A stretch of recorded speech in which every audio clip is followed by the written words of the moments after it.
And again, by my sins I have abandoned right and clay to heaven above, where the saints rejoice forever in a boundless sea of love.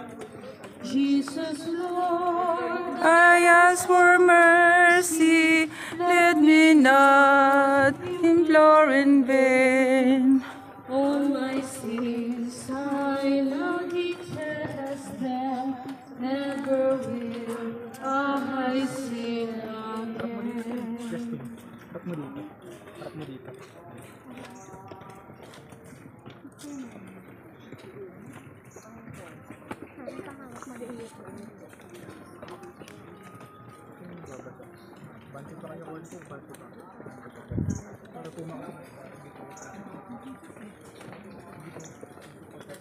Ika-apat na istasyon, ang paghampas at pagtutong ng koronang tinig.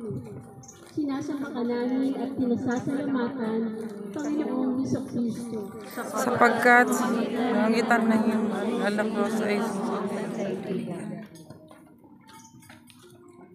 ang mabuting balita ng ating Panginoon ayon kay San Mateo. Puri sa iyo, Panginoon. Sinabi sa kanila ni Pilato, kung gayon, ano ang gagawin ko kay Jesus na tinatawag na Kristo? At sumagot ang lahat, ipako siya sa krus. Bakit? Ano ang nagawa niyang masama? Tanong ni Pilato. Ngunit lalo pang lumakas ang kanilang sigawan, ipako siya sa krus. Nang makita ni Pilato na wala siyang magagawa at malamang pa'y magkagulo, nagpakuha siya ng tubig at naghugas ng kamay sa harap ng mga tao. Wala akong pananagutan sa dugo ng tao ito. Ito'y pananagutan ninyo, sabi niya. Sumagot naman ang mga tao, pananagutan namin at ng aming mga anak ang dugo niya.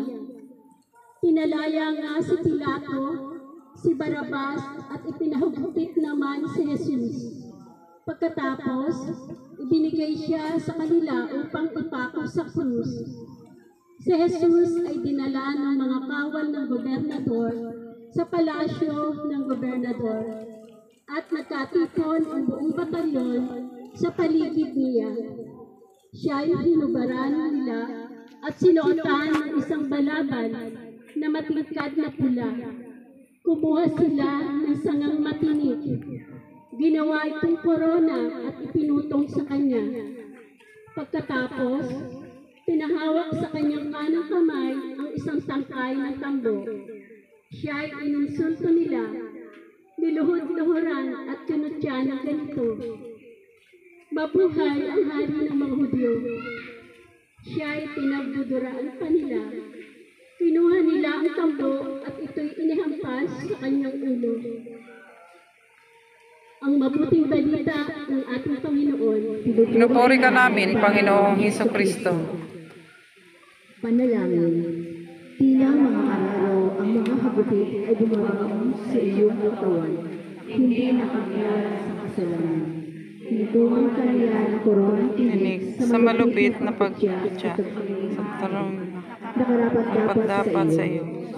Balit hindi mo kailanman akin para sa iyong sarili. Panginoong Isus, ang mga kamay na buong lupit na nagpapahirap sa iyo ay akin din.